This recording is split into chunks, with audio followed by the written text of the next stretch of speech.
Hello everyone and welcome back to the Synergy Sanctum. My name is Justin. Thank you so much for stopping by.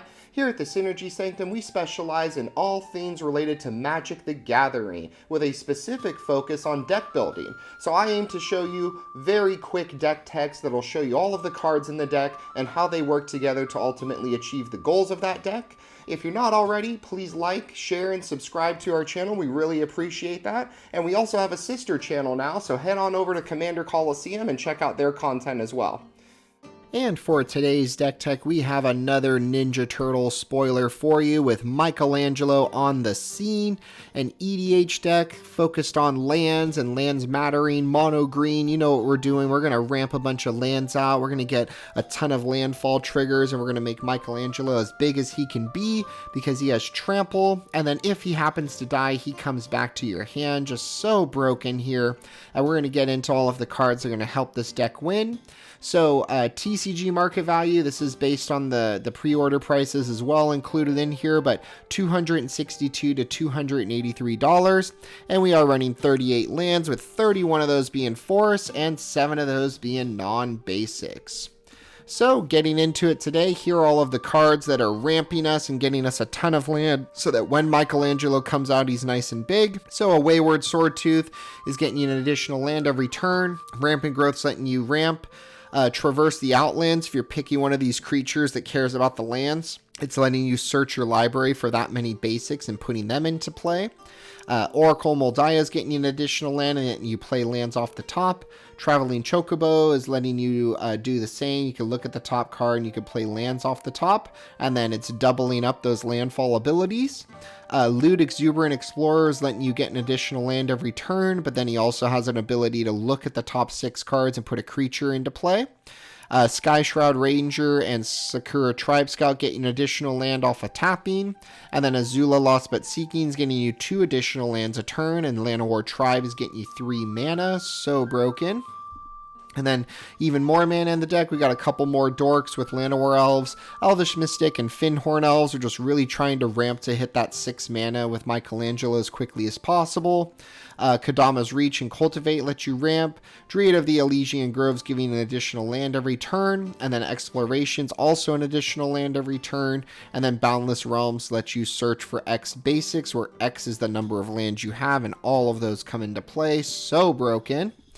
And then here are all of the cards that care about the lands coming in, all of our landfall cards. So we're running a Tireless Provisioner. It's getting you food or treasures. Ride the Show Poof says that when a land enters, you get to put a counter on a creature you control. Tifa Lockhart, every time a land enters, her power is doubling. Super broken there, especially with something like Boundless Realms. She's going to get super big. Rampaging Bayloths and Scoot Swarms making you a bunch of tokens when lands enter. Might Form Harmonizer says that when a land enters, you get to double the power of a target creature you control till end of turn. So just imagine doubling Michelangelo when his powers equal all the lands. So broken. Brizzly Bill is putting counters on a creature when lands enter, and you can pay mana into it to double the amount of counters on a creature. Courser Crewfix is letting you play lands off the top and then gaining you life when they enter. Avenger of Zendikar is making a bunch of plants and then they get bigger off of lands entering. And then Ancient Green Warding is letting you play lands from the graveyard but also doubling up on those triggers. And then some more landfall in the deck with Lotus Cobra making you additional mana every time a land enters. Horn of Greed is letting a player draw anytime they play a land. And then Green Sleeves Morrow Sorcerer. Power and toughness are equal to the number of lands you control. And then when a land enters, she's making a 3/3 Badger. And then other good stuff in the deck, we're running an Earth Crystal to make all our spells cost 1 less. But then also if we're getting counters, you're getting double the amount of counters. Hardened Scales is adding an additional counter anytime they're getting one. Strength of Will is preventing damage by giving them indestructible. And then when they get dealt that much damage, that's how many counters they're getting. Genesis Wave to play a bunch of cards off of sinking a bunch of mana into this. Sandman Shifting Scoundrel from the Spider-Man set also cares about the number of lands you have for his toughness and power. Forgotten Ancient, anytime someone's playing a spell, you're getting counters on them that you can move.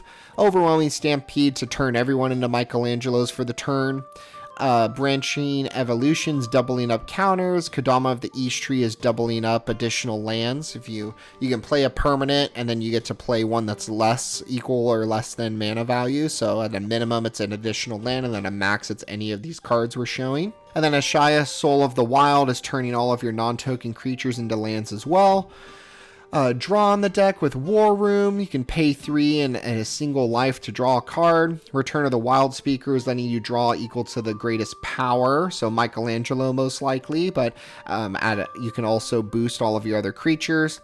Tarot Symbiosis is letting you draw anytime you put counters, and you draw that many cards, only once a turn though. Momentous Fall, you can sack one of these big creatures to draw a bunch. Soul's Majesty lets you draw equal to the power of a target creature. Same with Rishkar's Expertise, but that gives you a free spell as well. Life Stream's Blessing lets you draw X, where X is the greatest power among creatures you control. Life Legacy, you have to sack the creature, but then you get to draw a bunch of cards. And then Hunter's Insight cares about it connecting for damage. You draw that many. Greater Good, you can sack to draw that many cards based on its power, and then you discard 3. And then even more draw with Garruk's Uprising and Elemental Bond. All of these tokens that are going to be coming in. You're going to draw a ton of cards. Explore gets you an additional land and a draw. Beast Whisperer gets you a draw every time you cast a creature spell. And then Bonder's Enclave lets you draw as long as you have one that's 4 or greater. And then finally, the removal in the deck. So we're running all of the enchantments that sort of like pseudo-remove things. So Song of the Druids turns it into a land. Kenrith's Transformation turns it into a 3/3 elk. Lignify turns it into a 0/4 tree folk. And then we've got an artifact and enchantment removal with Croson's Grip, Nature's Claim, and Naturalize. And then we have permanent removal with Beast Within. And with that, our show has come to an end. Thank you so much for watching our video. And if you enjoyed that video, feel free to share it out with any friends who might find value in it as well. Thank you so much for stopping by. We hope to see you again soon. Have a good one.